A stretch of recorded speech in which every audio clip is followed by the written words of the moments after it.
उधर नरेंद्र मोदी साहब गए थे चीन, यह सोचकर कि बिहार चुनाव से पहले एक माहौल क्रिएट कर लिया जाएगा। बताया जाएगा कि डोनाल्ड ट्रंप लगातार हमारे देश के बारे में, नरेंद्र मोदी के बारे में जो बात कह रहे हैं उसकी काट नरेंद्र मोदी साहब ले आए। अब देखिए, हालत यह हो गई है कि डोनाल्ड ट्रंप की पतलून गीली हो गई है और इसी तरह की चीजें पूरे न्यूज चैनल पर दिखाई जानी थी। लेकिन चीन में क्या हुआ, इस सबने देख लिया। अब हालत यह है कि वहां से आने से पहले ही ऐलान कर दिया गया है कि 8 तारीख को एक बड़ी बैठक बुलाई जानी है। यह बैठक उन लोगों की बुलाई जानी है जो देखते ही देखते हैं तो अपने, लेकिन बागी होते जा रहे हैं। इन सब के बीच एक दौरा हो गया, एक दाव बी सुदर्शन रेड्डी की तरफ से चला गया। वो अपने घर पहुंच गए। घर मतलब दक्षिण भारत। दक्षिण भारत मतलब उस जगह जहां पर सबसे ज्यादा कमजोर नजर आते हैं मोदी और शाह। अब डर इस बात का सता रहा है कि जब वो वहां गए तो क्या क्या हुआ। दरअसल उनकी तस्वीरें दिखाऊंगा। कई सांसदों से मुलाकात कर ली, ऐसे सांसद जिनके साथ छोड़कर जाने की उम्मीद गुजरात वाली जोड़ी ने भी नहीं लगाई होगी। हालत यह है कि आनंद फानन में बुलाया गया है कि जब सीपी राधाकृष्णन का नामांकन करा रहे थे उससे पहले जो एनडीए की बैठक बुलाई गई थी, क्या उतने सांसद 8 सितंबर वाली बैठक में आ पाएंगे? क्या 8 सितंबर को एकजुटता के साथ कह पाएंगे कि 9 तारीख को सीपी राधाकृष्णन के समर्थन में समूचा एनडीए वोटकास्ट करने जा रहा है? ये बातें सारी क्यों कह रहा हूं? क्योंकि सीपी राधाकृष्णन की जो ताजा तस्वीर निकल कर आई है उसने बीजेपी को बेचैन किया है। नमस्कार, मैं हूं प्रज्वल गौतम और आज आपको उपराष्ट्रपति चुनाव की एक ताजा अपडेट दिखाने जा रहा हूं। यह अपडेट भारतीय जनता पार्टी में भूचाल लाने के लिए काफी है। भूचाल शब्द का इस्तेमाल मैं इसलिए कर रहा हूं क्योंकि पहले से ही लगातार यह कहा जा रहा है कि जरूर मोहन भागवत ने कह दिया कि वो 75 साल के हो जाएंगे अभी 11 सितंबर को, लेकिन 17 सितंबर पर उनकी नजर टिकी हुई है। उन्होंने अब तक इस बात की पुष्टि नहीं की कि 17 सितंबर के बाद नरेंद्र मोदी साहब रहेंगे या नहीं रहेंगे प्रधानमंत्री पद पर। यह क्लियर है, लेकिन अगला प्रधानमंत्री कौन होगा इसके लिए लगातार बैटिंग की जा रही है। पहली अग्नि परीक्षा थी कॉन्स्टिट्यूशनल क्लब का चुनाव, जिसमें मोदी और शाह दोनों को धूल फांकनी पड़ी, और अब उपराष्ट्रपति पद का चुनाव है। इसीलिए सीपी राधाकृष्णन के नाम का ऐलान करने के फौरन बाद एक बड़ी बैठक बुलाई गई थी जिसमें कई बड़े राजनीतिक दलों के चेहरे गायब नजर आए थे। चंद्रबाबू नायडू के जो एमपीज हैं वो सीपी राधाकृष्णन के नामांकन से गायब थे। ये तमाम चीजें हम आपको दिखा चुके हैं, लेकिन आज की जो सीपी राधाकृष्णन की जगह बी सुदर्शन रेड्डी की तस्वीर है वो देख लीजिए।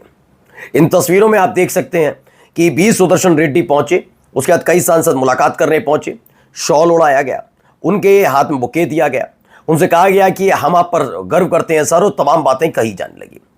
दरअसल सीपी राधाकृष्णन खुद अपने लिए बैटिंग करते हुए नजर नहीं आ रहे। ये मान लीजिए कि चुनाव होने से पहले ही वो समझ गए कि कमजोर कड़ी के साथी वो बन गए, क्योंकि वो देख रहे थे कि कॉन्स्टिट्यूशनल क्लब के चुनाव में उनकी अपनी ही पार्टी के लोगों ने क्रॉस वोटिंग कर दी थी। अब आप सोचिए कि एक ऐसे व्यक्ति बी सुदर्शन रेड्डी जो कभी उत्तर प्रदेश में, कभी दिल्ली, कभी पहुंच जाते हैं दक्षिण भारत, लेकिन सीपी राधाकृष्णन ना उत्तर प्रदेश आ रहे ना कहीं और जा रहे, वो शांति के साथ बैठे हुए, वो ज्यादा लोड ले ही नहीं रहे। उनको ऐसा लग रहा है कि ज्यादा मेहनत करने का फायदा तब है जब कुछ हो सकता हो। जिन लोगों ने मुझे खड़ा किया, जिन लोगों ने मुझे उम्मीदवार बनाया, जिन लोगों ने प्रत्याशी बनाया, ये पूरा भरोसा दिलाया कि 427 वोट हमारे पास है, जब वो ही पहले से हताश और निराश नजर आ रहे हैं तो मेहनत काहे की जाए, महाराष्ट्र के राज्यपाल बनकर रहा जाए, क्या दिक्कत वाली बात है। ये इसी में लगे हुए हैं। इसीलिए यारी जो तस्वीर निकल कर आई इसने बेचैन क्यों किया, और इस बेचैनी का अगला पड़ाव क्या है वो आपको दिखाने जा रहा हूं। पहले देखिए, सूत्रों के हवाले से खबर है, क्या मोदी पर भारी पड़ रहा है नायडू का दाव। जी हां, चंद्रबाबू नायडू के लिए आपके अपने चैनल ने पहले ही दिखा दिया था। दरअसल चंद्रबाबू नायडू ऐसे ही बेचैनी पैदा नहीं कर रहे हैं मोदी शाह में। दरअसल इंडिया गठबंधन के पास बी सुदर्शन रेड्डी का नाम था ही नहीं। बी सुदर्शन रेड्डी का नाम ही चंद्रबाबू नायडू ने सुझाया है। मैं पहले आपको चंद्रबाबू नायडू और बी सुदर्शन रेड्डी के बीच का संबंध जो है वो बता देता हूं। हर कोई जानता है कि बी सुदर्शन रेड्डी इंडिया गठबंधन के किसी भी घटक दल, चाहे वो कांग्रेस हो, चाहे वो समाजवादी पार्टी हो, चाहे टीएमसी, जो भी पार्टी उठा लीजिए, आरजेडी उठा लीजिए, इस पार्टी के किसी भी बड़े नेता के संपर्क में नहीं है। उनका पारिवारिक रिश्ता नहीं है। अब चूंकि सुप्रीम कोर्ट के जज रहे हैं तो कई सुनवाइयां, कई मसले, कई राज्यों में कई सरकारें नहीं, उनके मसले सुने हैं, बहुत सारी चीजें होती हैं। तो ऐसे जानते हैं कि एक बी सुदर्शन रेड्डी हैं बस, लेकिन सब जानते हैं कि चंद्रबाबू नायडू के पारिवारिक मित्र हैं बी सुदर्शन रेड्डी। और बी सुदर्शन रेड्डी कोई ऐसे वाले पारिवारिक मित्र नहीं, हेलो हाय वाले नहीं। दरअसल आपको बता दूं कि चंद्रबाबू नायडू जिस टीडीपी तेलुगु देशम पार्टी के चीफ हैं, वो तेलुगु देशम पार्टी कभी चंद्रबाबू नायडू की नहीं थी, बल्कि उनके ससुर एनटी रामाराव की थी। एनटी रामाराव ने इस पार्टी को बनाया था और इस पार्टी के लिए कई जान फूंकी थी। उसके बाद चंद्रबाबू नायडू की एंट्री होती है। एनटी रामाराव की बेटी जो है उनसे उनकी शादी होती है, दामाद बनते हैं एनटी रामाराव के चंद्रबाबू नायडू। उनकी हालत खराब होती है, थोड़ा रसातल आता है, राजनीतिक तौर पर अप्रासंगिक होते जाते हैं और उसके बाद चंद्रबाबू नायडू का कद टीडीपी में बढ़ता है। यहां से टसल शुरू होती है चंद्रबाबू नायडू और एनटी रामाराव में। एनटी रामाराव और चंद्रबाबू नायडू के बीच जब ये टसल चल रही थी, कहा जाता है कि चंद्रबाबू नायडू का साथ खुले तौर पर बी सुदर्शन रेड्डी ने दिया था। कई चीजें थी ऐसी जिसको लेकर बी सुदर्शन रेड्डी साथ खड़े नजर आए थे। उस एहसान को मानिए, उस वक्त को समझिए, चंद्रबाबू नायडू नहीं भूले और तब से उनको अपना पारिवारिक मित्र मानते हैं।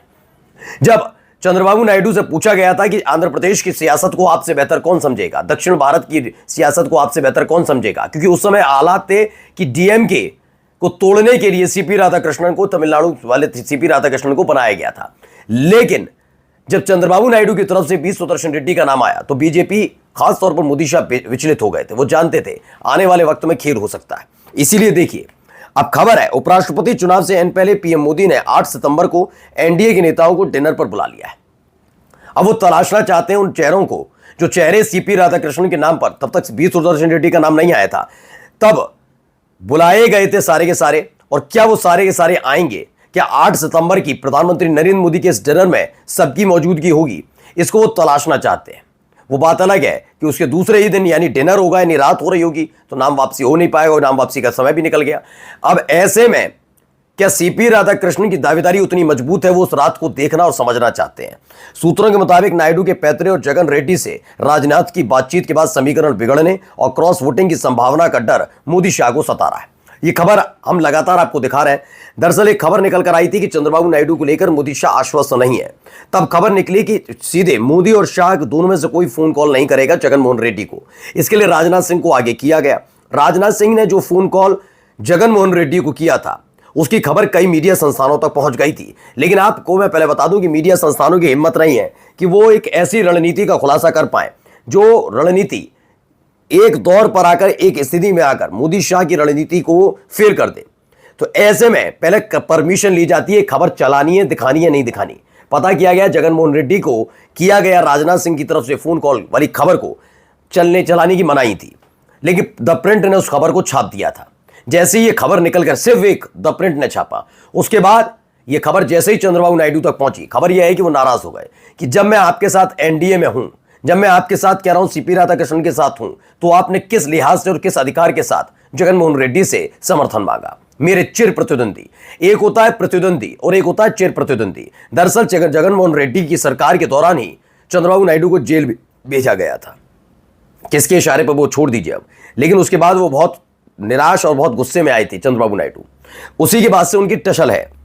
इसी वजह से मोदी अब एनडीए के कुनबे में एकता साधने और गठबंधन की गांठें कसने की जुगत में जुट गए। बहरहाल चुनावी डिनर डिप्लोमेसी की इस रणनीति को सियासी घमासान के बीच मास्टर स्ट्रोक माना जा रहा है। अब देखना होगा विपक्ष का अगला दाव क्या होगा। खैर, यह बात भी सच है कि आप डिनर में बुलाइए, आप रात को वहीं पर रोक लीजिए, कहीं होटल में रुकवा लीजिए, लेकिन सवाल यह है कि क्या आप एक एक व्यक्ति के वोट को देख पाएंगे? क्योंकि उपराष्ट्रपति का चुनाव विहिप वाला चुनाव नहीं होता, सीक्रेट चुनाव होता है। और इसी ने मोदी शाह की बेचैनी बढ़ा रखी है जब से तस्वीर निकल कर आई कि दक्षिण भारत में कई सांसदों से बी सुदर्शन रेड्डी ने मुलाकात कर ली। नमस्कार।